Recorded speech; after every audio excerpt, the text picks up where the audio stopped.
इसलिए मैं उससे कह रहा था किसी को अकेले मत भेजो, लेकिन वो तारीफों के पुल बांधे जा रहा था। मेरे सर ठीक ही कह रहे थे। मैं अकेला गया था इसलिए बेटी सेफली घर पहुंची है। अगर आपने 100 लोगों को भेजा होता तो पहला सोचता दूसरा बचाएगा, दूसरा सोचता तीसरा बचाएगा और कंफ्यूजन हो गया होता। तो तुम आज जो अपनी बेटी को देख के खुश हो रहे हो ना, वो यहाँ नहीं पहुँचती। वैसे इतनी सावधानी बरतने के बावजूद उसे प्लान का कैसे पता चला? मैंने इन्फॉर्म किया था।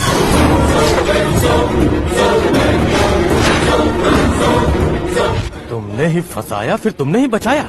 मेरी बेटी को मारना चाहता था क्या? गनी रेड्डी की उस हिम्मत को मारना चाहता था। वो कब अटैक करेगा सोचकर हमें नहीं डरना है सर। अब आगे जब भी वो अटैक करेगा वो 10 बार सोचेगा और डरेगा। इसीलिए मैंने ही उसे बुलवाया। मौत का सामना करवा कर वापस भेज देगा। मैंने जो किया आपको गलत लगे तो मेरे सर से शिकायत कीजिए, अगर सही लगे तो बेटी के लौटने का जश्न मनाइए।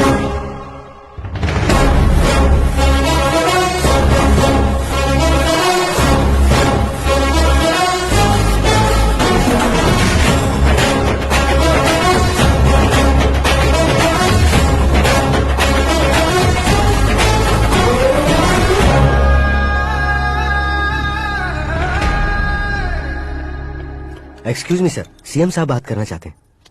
हाँ सर, ठीक है सर, मैं अपने डीजीपी साहब को बोल दूंगा, काम हो जाएगा सर। हाँ बिटिया आ गई है सर। इस रविवार को डिनर हम सब साथ में करते हैं सर। ठीक है सर। हाँ सुनो पिए। Yes sir. उस डीजीपी को चैम्बर में बुलाओ, एसपी महेश चंद्र का ट्रांसफर करवाना है।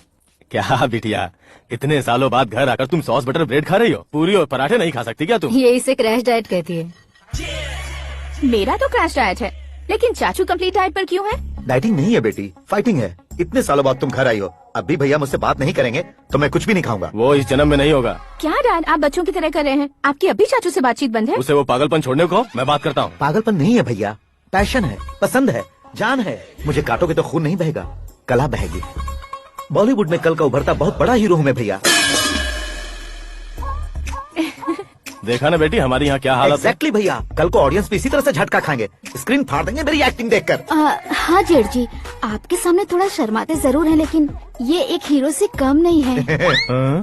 इसे चश्मे की जरूरत है। जरा समझे ना ताऊ जी, सुपरमैन की ड्रेस पहनेंगे तो डैडी ऑसम लगेंगे। प्लीज एक ब्रेक दीजिए ना डैडी को।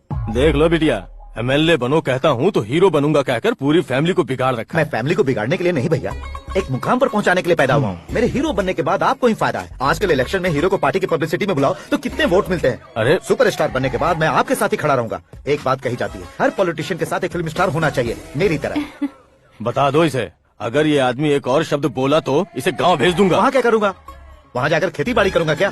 टचअप, मेरा ब्रेकफास्ट वैनिटी में लगा दो। न ये बदलेंगे ना इनका एटीट्यूड बदलेगा। समझते ही नहीं है, इनके सीएम बनने का मैं इकलौता जरिया हूँ। सुबह से ढूंढ रही हूँ, आकाश कहाँ है? आकाश? वो हमारा स्टाफ नहीं है बेटी, शंभू अंकल के पास काम करता है। व्हाट? वो हमारे यहाँ काम नहीं करता? क्यों आप सीएम नहीं बन पाते हैं ये मुझे आज पता चला है डैड। क्योंकि आप क्रीम को छोड़कर स्क्रैप को पास में रखते हैं। क्यों बेटी, तुम ऐसे क्यों कह रही हो? मैं और क्या कहूँ डैड, हमारे पास जितने भी काम करने वाले हैं हमसे ज्यादा शार्प होने चाहिए। ऐसे लड़कों की तादाद हमारे पास सैकड़ों में है। कौरव भी तो 100 थे ना डैड। हमें गन्स के साथ सिर्फ पीछे खड़े होने वाले नहीं चाहिए, गट्स के साथ सामना करने वाले चाहिए। आगे आपकी मर्जी।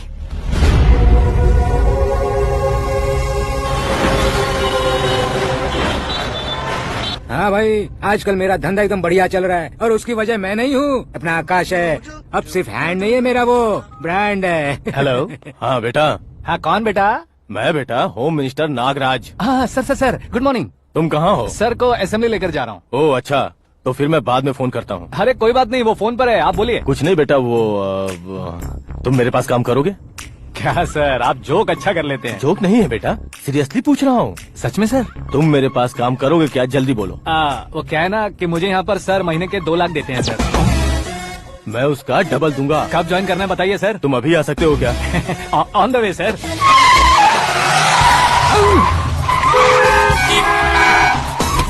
Bye sir. ये क्या है? बाय मतलब? एक एक्साइटिंग ऑफर आया है, इसलिए एग्जिट ले रहा हूँ। अरे मुझे ऐसे बीच सड़क पर छोड़कर जा रहा है, मुझे ड्राइविंग भी नहीं आती। ऑटो। मैं ऑटो में नहीं जाऊंगा। ऑटो मेरे लिए है, आपके लिए नहीं।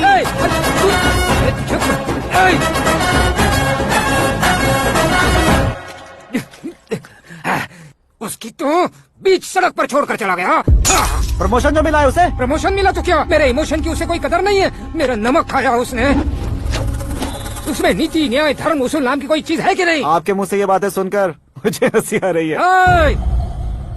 और नहीं तो क्या सर, उसने सरेआम आपका सर फोड़ा और आपने उसे ही अपने सर पे बिठा लिया। तारीफों के पुल बांधने लगे। तेरी चालाकी देखकर लगता है तू मेरा ही साया है। अब देखा, हलाल कर दिया ना आपको। बकरा नहीं हूँ मैं, ये बात मैं सीएम साहब को बताऊंगा। मैं उसे सबक सिखाते रहूंगा। होम मिनिस्टर के ओएसडी में अमरावती का लड़का, ये आकाश तो यार तूफान से भी ज्यादा तेज दौड़ रहा है। आकाश की फोटो पेपर में आई है, ये देखकर उसके घर वाले कितनी खुशी मना रहे होंगे। क्या खुशी मनाए? आज उसकी फोटो पेपर में आई है, कल मरने के बाद हमारी भी आएगी। Super combination. डिजाइनर वेयर है। ओ अरे अपने शास्त्री जी आ गए।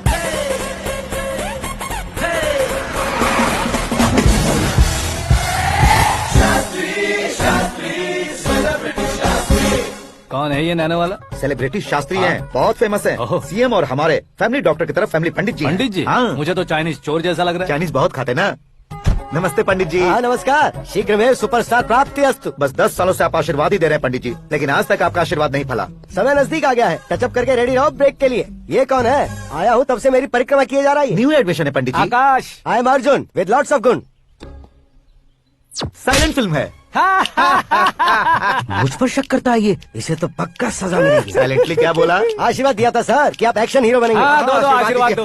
क्या शास्त्री जी? नमस्ते मंत्री जी। नमस्ते। लड़के वाले नहीं आए? हाँ आ गए हैं। आपको तो पता ही है ना कि मैं लोगों से ज्यादा समय पर भरोसा करता हूँ। हाँ। राहु काल था ना, इसलिए कुछ देर के लिए मैंने उन्हें टर्निंग पर ही रुकने को बोल दिया। हाँ वो तो है ना, ये आदमी मुहूर्त देखे बिना वॉशरूम भी नहीं जाता है। घर बसाने के लिए शास्त्रों का ध्यान रखना तो जरूरी है ना। हाँ वो तो है। ये इस तरह जोकर बन के क्यों खड़ा है बहू? वो लोग क्या सर्कस देखने आ रहे हैं? भैया ऑडियंस के सामने कलाकार की बेइज्जती नहीं। तू काहे का कलाकार है रे? तुझमें ना शक्ल है ना अकल है। भैया कंट्रोल। अरे क्या कंट्रोल करूं मैं? एक और बार अगर तूने एक्टिंग की बात की ना तो तुझे धक्के मारकर बाहर निकाल दूंगा। 40 करोड़ खर्चा करके 400 वोट पाकर जीतने वाला, जो इंसान ठीक से शपथ पत्र भी नहीं पढ़ सकता है, वो एक्टिंग के बारे में क्या जान सकता है? ये कैसी बातें कर रहे हो? ये तुम्हारे भैया हैं। मंत्री की मंत्रा चुप कर। अरे डिस्टर्ब मत करो। ये क्या सिद्धेश्वर जी, ये किस तरह से बात कर रहे हैं आप? बिना शादी के तुम हाफ सेंचुरी क्रॉस कर चुके हो। तुम मुझे क्या समझाओगे? ये सब क्या है? मेरी तरह शादी न करने वालों को बोलने का हक भी नहीं है।